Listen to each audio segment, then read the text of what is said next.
Hello everyone, you all are once again welcome to our atomic structure. Today we will have 7th lecture of it and today we are going to explain about hydrogen spectrum. आज हम 11th class के atomic structure के अंदर hydrogen spectrum कैसे बनता है, उसमें कौन कौन सी सीरीज होती है, कैसे किस तरह से वो बनता है, that all we will discuss in today's video.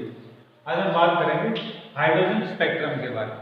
Spectrum जैसा कि हमने अपने लास्ट वीडियो के अंदर किया था, स्पेक्ट्रम क्या होता है? Spectrum is a fine arrangement of all the type of electromagnetic radiations in a particular sequence. या तो उनके इंक्रीजिंग वेवलेंथ पर हो या डिक्रीजिंग फ्रीक्वेंसी के आधार पर जब हम किसी चीज को अरेंज कर देते हैं, इलेक्ट्रोमैग्नेटिक रेडिएशंस को अरेंज कर देते हैं, तो सीक्वेंस बन के तैयार होता है. That sequence is known as spectrum. ऐसा ही स्पेक्ट्रम हाइड्रोजन के द्वारा बनाया जाता है. कैसे बनता है और क्या होता है, let's discuss out that. How the formation of hydrogen spectrum is carried out. Hydrogen spectrum कैसे बनाया जाता है, तो उसका मेथड होता है. For that we use a discharge tube which contains hydrogen gas. इस काम के लिए हमने एक डिस्चार्ज ट्यूब को लिया which is filled with hydrogen gas. These are the electrodes which are connected to electrical volt supply.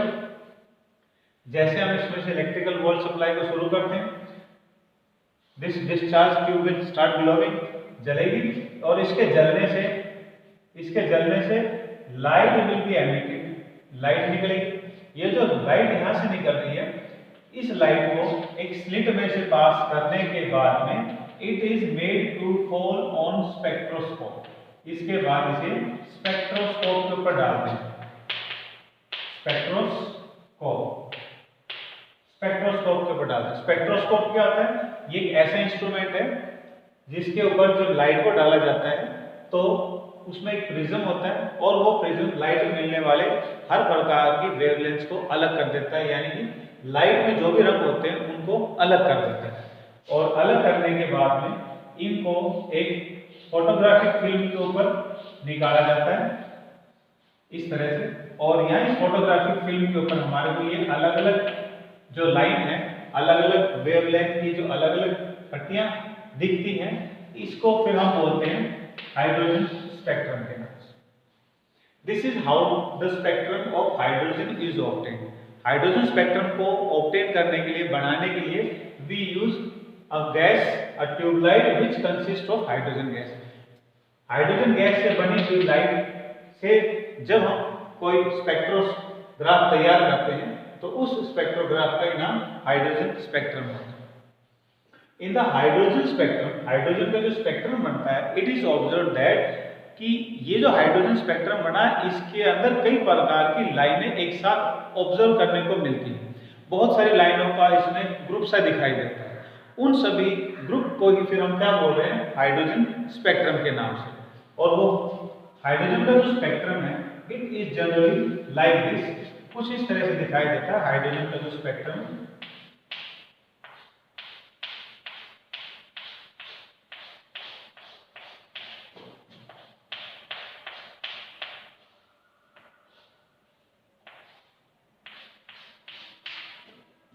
इस तरह.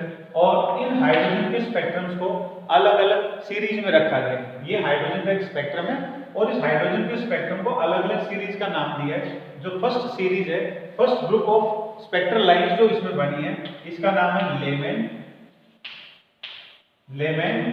Next is Balmer, next is Paschen, next is Brackett and last is Pfund. तो ये 5 अलग अलग प्रकार की स्पेक्ट्रल लाइंस हमारे को हाइड्रोजन के स्पेक्ट्रम के अंदर, यानी कि हाइड्रोजन के स्पेक्ट्रम में जो बहुत सारी लाइनों का ग्रुप दिखाई देता है, वो इन 5 अलग अलग प्रकार की लाइनों के ग्रुपों के सीरीज के कारण से मिलकर के बनता है. इस पूरी सीरीज का ही नाम, इस पूरे ग्रुप का ही नाम हम क्या बोलते हैं? This is known as hydrogen spectrum. यही हाइड्रोजन स्पेक्ट्रम होता है. हर सीरीज का जो नाम है वो उनके साइंटिस्ट जिन्होंने इसकी डिस्कवरी की थी उनके बेस पर रखा. पहला जो स्पेक्ट्रम है दैट वाज मेड और इन्वेंटेड डिस्कवर्ड बाय लेमैन। दूसरा जो स्पेक्ट्रम था हाइड्रोजन का वो किसने बनाया?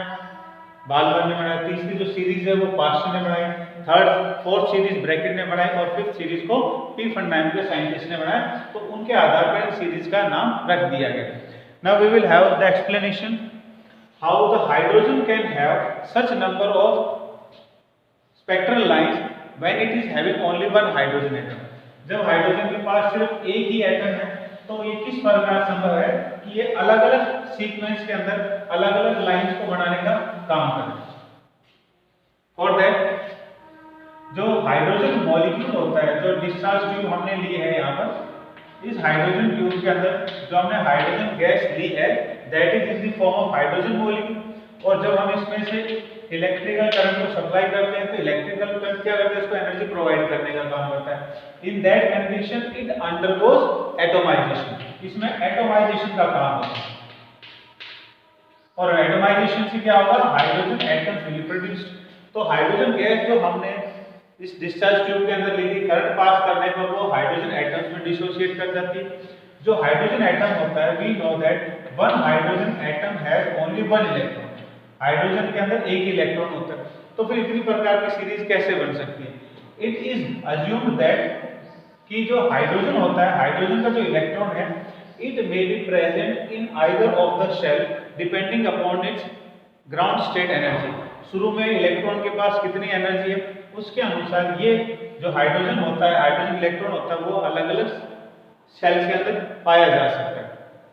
अगर जनरली हम बात करें तो ये मान लिया जाए हाइड्रोजन का न्यूक्लियस हो गया और ये इसके शेल्स हो गए। An atom can have a maximum of 8 cell. एक एटम के अंदर मैक्सिमम 8 सेल हो सकते हैं। तो ऐसे हाइड्रोजन के अंदर 8 सेल बनेंगे, 1 2 3 4 5 6 7 एंड 8। ये 8 हाइड्रोजन के अंदर मिलने वाले शेल्स होंगे।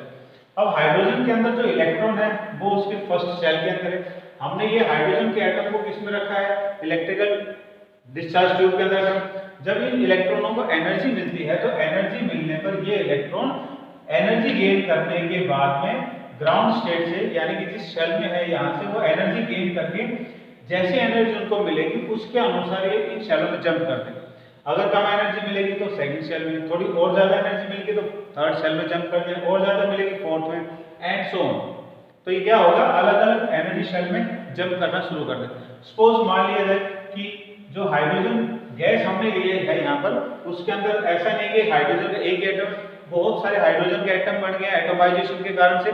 और हर एटम के अंदर जो इलेक्ट्रॉन है वो अलग अलग प्रकार की एनर्जी को गेन करते हैं।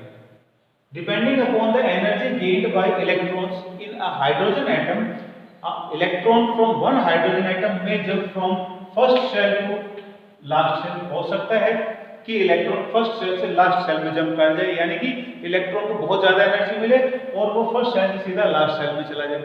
लेकिन जब ये वापस अपने एक्साइटेड स्टेट से ग्राउंड स्टेट की तरफ में आएगा तो ये उस एनर्जी को जिसको एब्जॉर्ब कर लिया था उसको रेडिएट ट्रांसमिट करना शुरू करेगा, और जब ये नीचे की तरफ में आएगा तो it will release the radiation. ये रेडिएशंस को रिलीज करेगा लाइक दिस।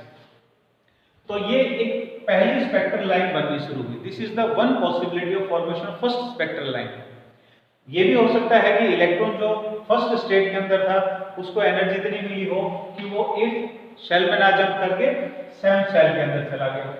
तो सेवंथ शेल से क्या होगा? It will again return back to its ground state, वापस अपने उसी स्टेट के अंदर आएगा। Then it will again release a different type of wavelength. अगर मान लिया इसी प्रकार से इलेक्ट्रॉनों को एनर्जी 6 शेल के लाइक मिली तो वो 6 शेल में जंप करके चला गया। वापस जब आ रहा होगा तो again it will release the energy. वो रिलीज करेगा तो वो लाइन हमारे को इस तरह से उसमें दिखाई देगी। ऐसे it will appear like this. अगर ये फिफ्थ शेल में जंप कर गया तो fourth shell, fourth third shell and fourth second shell. तो यहाँ पर फर्स्ट शेल में मिलने वाले इलेक्ट्रॉन को जब एक्साइटेशन पे एनर्जी मिलेगी तो ऑल पॉसिबिलिटीज आर इंडिकेटेड। जो भी लाइनें बन सकती हैं फर्स्ट शेल से जंप करके अलग अलग शेलों में जब इलेक्ट्रॉन जा रहा है तो जो भी पॉसिबिलिटी बनती है, these possibility was first done by Lyman. इसलिए इस सीरीज का नाम क्या होगा? Lyman series. This is known as Lyman series. Now it is also possible that कि इलेक्ट्रॉन जो होता है when jump from first state to higher state, first state से एनर्जी जंप करके हायर स्टेट में चला गया, सो व्हाइल कमिंग बैक जब वो नीचे की तरफ आता है तो इट इज नॉट नेसेसरी कि वो ग्राउंड स्टेट के अंदर ही आएगा, हो सकता है कि इलेक्ट्रॉन सेकंड शेल के अंदर स्टे कर जाए, वहां पर रुक जाए। अगर ऐसा है तो थर्ड नेक्स्ट पॉसिबिलिटी क्या होगी कि जो सेवंथ शेल में गया हुआ इलेक्ट्रॉन है वो क्या करेगा, फिर अपने सेकंड शेल के अंदर आकर के स्टे करेगा। अगर सिक्स शेल में चला गया तो फिर वो, और अगर फिफ्थ शेल की बात करें तो, और फिर फोर्थ शेल की बात करें तो, और फिर थर्ड शेल लाइक ऑन। इसी प्रकार से अगर अब हम यहाँ पर इसको एक स्ट्रेट लाइन का स्ट्रक्चर दे दें, अगर हम इन सीरीज को, then we will be able to draw a complete series for hydrogen spectrum. तो हाइड्रोजन स्पेक्ट्रम की इस प्रकार से पूरी सीरीज बन के तैयार हो जाएगी। नाउ ये first, second, third, fourth, fifth, sixth, seventh and eighth shells. अगर electron is initially in the ground state in shell number 3, अगर इलेक्ट्रॉन थर्ड शेल में है और वहां से इलेक्ट्रॉन एनर्जी जंप कर रहा है, या है फर्स्ट शेल के अंदर और इलेक्ट्रॉन एनर्जी जंप करके चला गया लास्ट शेल में, और लास्ट शेल से वापस आता है तो वो सेकंड शेल में ना स्टे करके थर्ड शेल के अंदर रुक जाए। अगर चला गया सेवंथ शेल में तो फिर आके फिर थर्ड शेल में रुके। इसी प्रकार से सिक्स्थ शेल के लिए, fifth shell and fourth shell. तो जो सेकंड सीरीज बनी, this was predicted by Balmer, इसका नाम हो गया बाल्मर सीरीज, इसका नाम हो जाएगा पास्चन सीरीज, ये पास्चन सीरीज। ऐसे हम मान लिया कि इलेक्ट्रॉन एक्साइटेड स्टेट में जाने के बाद थर्ड शेल में ना रुक के फोर्थ शेल के अंदर स्टे कर जाता है, रुक जाता है, तो क्या सीरीज बन जाएगी फिर हमारे पास, like that. So this will be the next possibility, and this is known as bracket series, ये बन जाएगी Brackett series. And the last possibility would be क्या आ जाएगा, अगर electron when returning to the ground state stage in fifth shell, fifth shell के अंदर रुक जाए, then the last possibility will be like this, and this is known as Pfund series, इसका नाम हो गया Pfund series. So in this way a large number of spectral lines are formed by a hydrogen atom which has only one electron. So that is the explanation for the formation of a large number of spectral lines by hydrogen atom. जो ये अलग अलग प्रकार की 5 series बनी है hydrogen atom की, Rydberg ने एक फॉर्मूला बताया how to calculate the wave number और wavelength of the spectral lines जो यहाँ हर सीरीज में बन रही है। फॉर एग्जाम्पल हम बात करें लेमेन, तो लेमेन सीरीज के अंदर जो स्पेक्ट्रल लाइंस बनी है,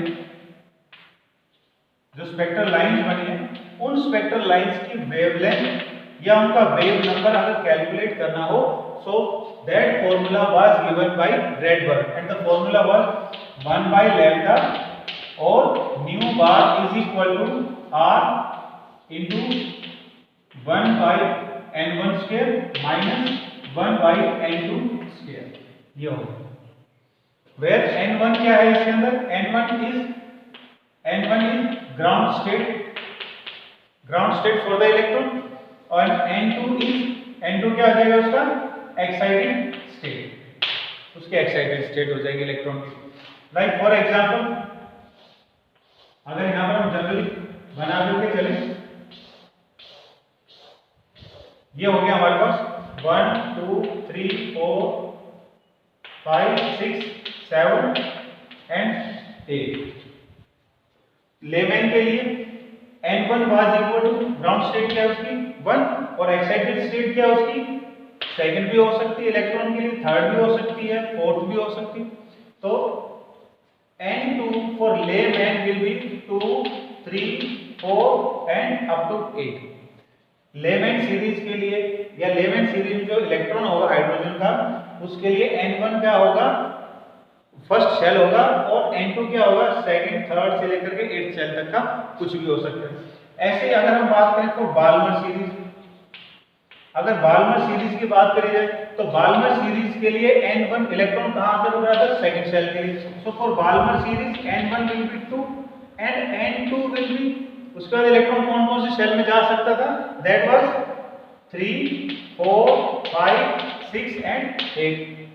ये हो गया Lyman series, Balmer series and for Paschen series. अगर हम पार्शियन सीरीज के लिए बात करें तो पार्शियन सीरीज की शुरुआत किससे होती है, थर्ड से। सो n1 will B, Persian series के लिए n1 क्या हो जाएगा 3 और n2 क्या हो जाएगा इसके ऊपर वाले शेल, यानी इसके बराबर की तरफ एक्साइटेड स्टेट बनेगी, तो बन जाएगा 4 5 and so.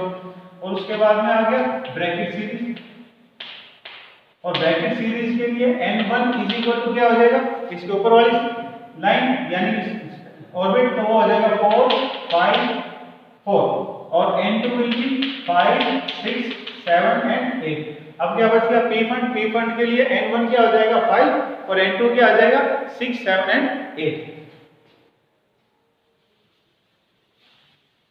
So that was about hydrogen.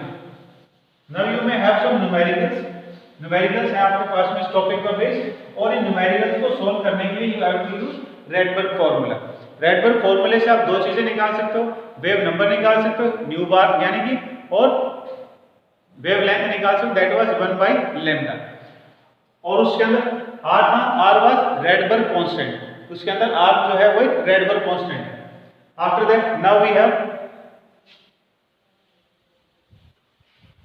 Bohr's atomic spectrum. Name Bohr's atomic model. Niels Bohr का एटॉमिक मॉडल। इससे पहले हम दो प्रकार के एटॉमिक मॉडल कर चुके हैं, थॉमसन एटॉमिक मॉडल और Rutherford atomic model. In our Rutherford atomic model video we have discussed about Rutherford का एटॉमिक मॉडल क्या था, कैसे बनाया था और किस तरह उसकी लिमिटेशन क्या थी, that all we have discussed about Rutherford. अब हम बात कर रहे हैं बोहर के बारे में, बोहर के एटॉमिक मॉडल के बारे में। So due to limitation found in Rutherford, and the limitation was Rutherford के मॉडल के अंदर लिमिटेशन क्या थी, कमी क्या थी कि that he was unable to explain the stability of atom। कैसे? According to Rutherford ने क्या बताया कि इलेक्ट्रॉन जो होते हैं they are revolving around the nucleus in the same way as planets are revolving around the sun। Electron nucleus के चारों तरफ वैसे ही चक्कर काट रहे हैं जैसे प्लैनेट्स सन के चारों तरफ में रिवॉल्यूशन करते हैं। तो ये इलेक्ट्रॉन अगर यहाँ की तरफ में चक्कर लगाता है प्लैनेट्स की तरह न्यूक्लियस के चारों तरफ, तो इनकी सेंट्रीपिटल फोर्स नहीं होगी ड्यू टू लेस मास, और क्या होगा उसका, there will be constant attraction, लगातार इनमें अट्रैक्शन होती है नेगेटिव पॉजिटिव चार्ज है, और इलेक्ट्रॉन सर्कुलेशन करता हुआ धीरे धीरे क्या होता है, it is pulled under the field of positive charge by the nucleus.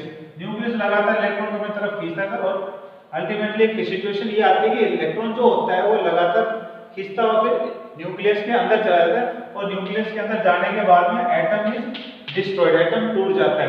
That means according to Rutherford के अनुसार क्या, atom is unstable but actually atom is quite stable. ऐसे किसी अगर हम न्यूक्लियर रिएक्शन को छोड़ दें तो बाकी सब एटम क्या होते हैं, दे आर स्टेबल। तो Rutherford was unable to explain the stability of atom.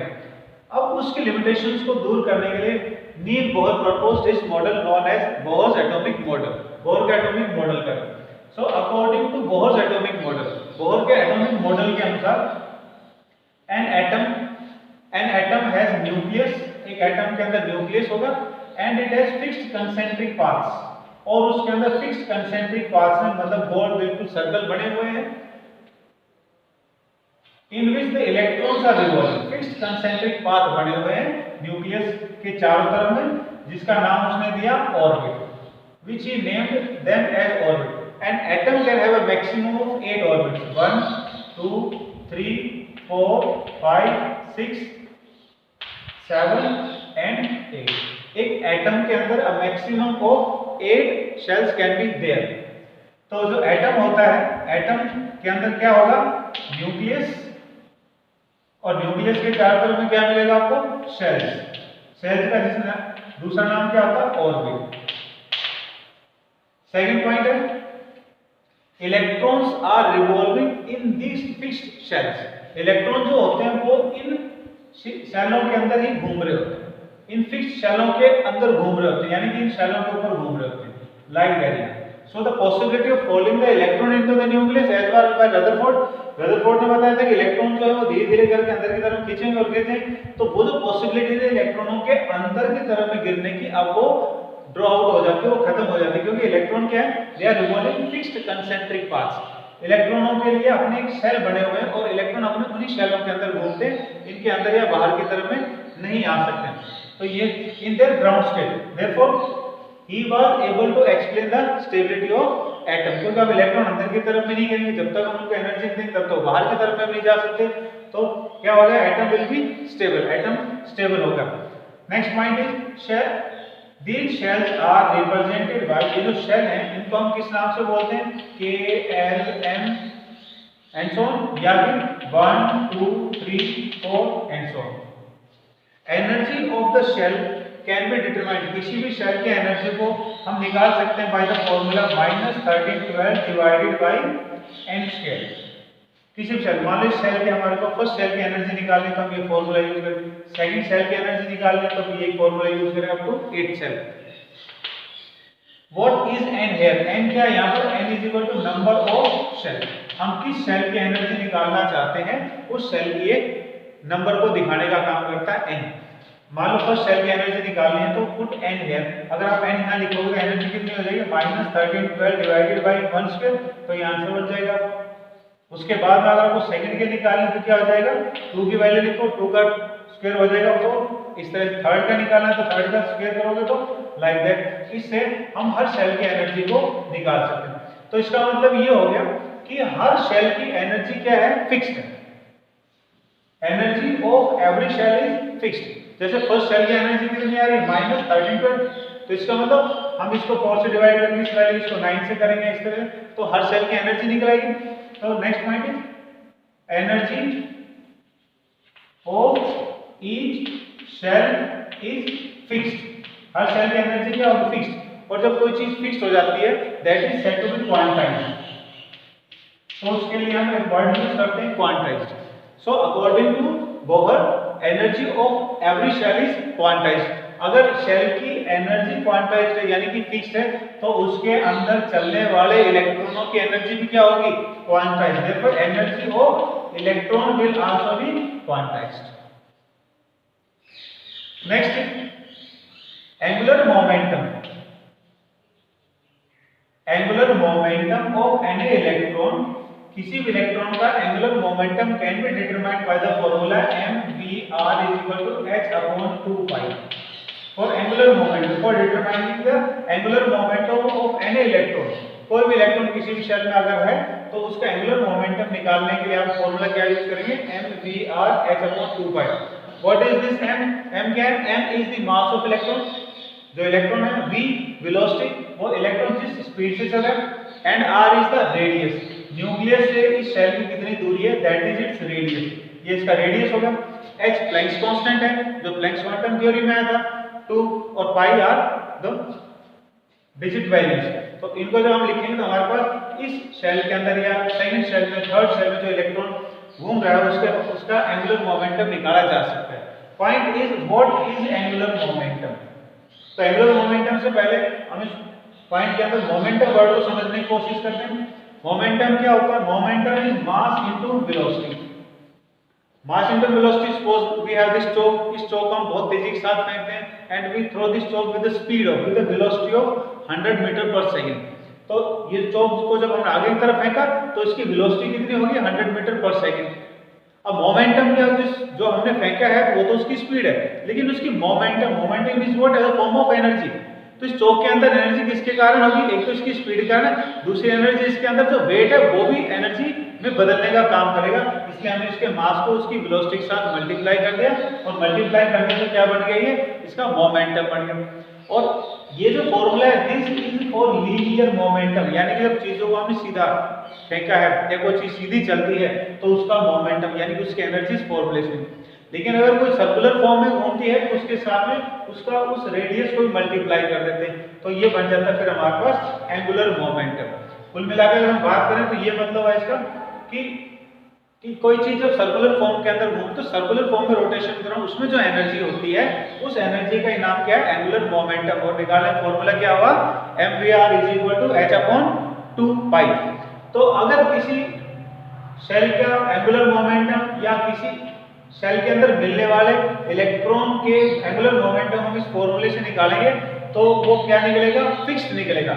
और first it will fixed, second first से अलग हो सकता है, लेकिन शेल के सेकंड के लिए क्या होगी, तो रेडियस क्या होगा, वेलोसिटी क्या होगी, मास क्या होगा। एक शेल के अंदर घूमने वाले इलेक्ट्रॉनों का मास हमें कांस्टेंट होता है, वेलोसिटी अप्रोक्सीमेटली कांस्टेंट, रेडियस वैसे ही कांस्टेंट। यानी कि angular momentum for a particular type of electron exist in a particular type of shell will be fixed. यानी कि हम कह सकते हैं कि एंगुलर मोमेंटम भी क्या आएगा, क्वांटाइज्ड।